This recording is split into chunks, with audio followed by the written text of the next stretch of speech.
It's week 8 of fantasy football. You're watching the couch. Thanks for tuning in.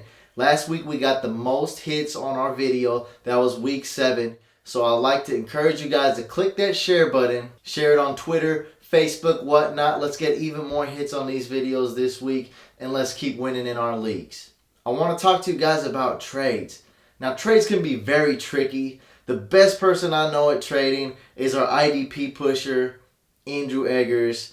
But what's bad about that is that everybody knows that he's so good at trading that when he sends a trade, everyone's scared. It's too bad for Andrew.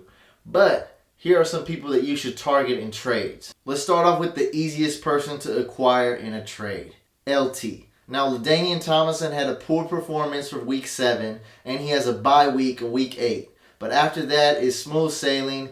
He has the sweetest matchups, and you can pick him up you can probably trade almost nothing and get this guy. And matter of fact, in 8-man and 10-man leagues, I predict a lot of people's going to be dropping him this week because it's a bye week.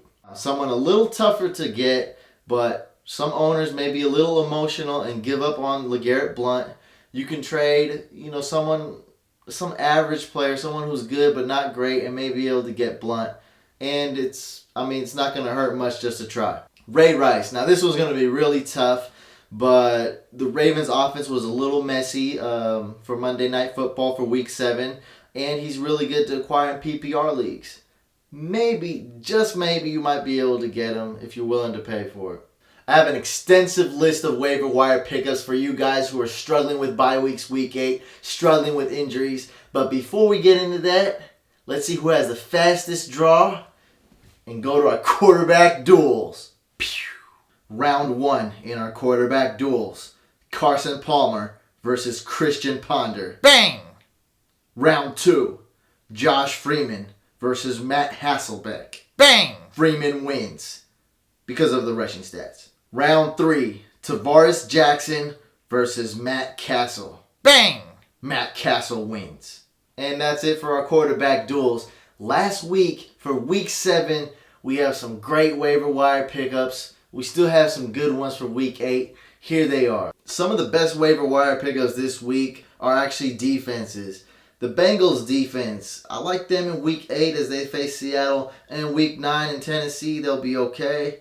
The Falcons defense, very disappointing this year. But week 9 in Indy, you got to start them. And then you got to drop them. Now on to the other waivers. We have Noshawn Moreno, one of my favorite waiver wire pickups this week.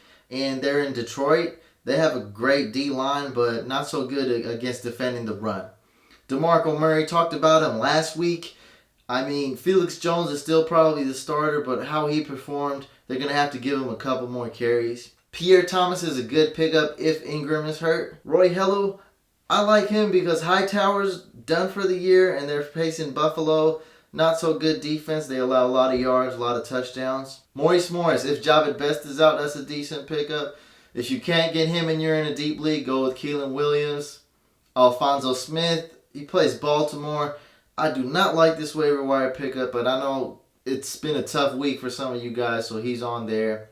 Marion Barber is a good pickup in deep leagues, but be aware he's on bye. Also, Craig Lumpkin and Michael Bush should be picked up in every league. Share this video with your friends. Like us on Facebook and follow us on Twitter. I'll see you guys next week.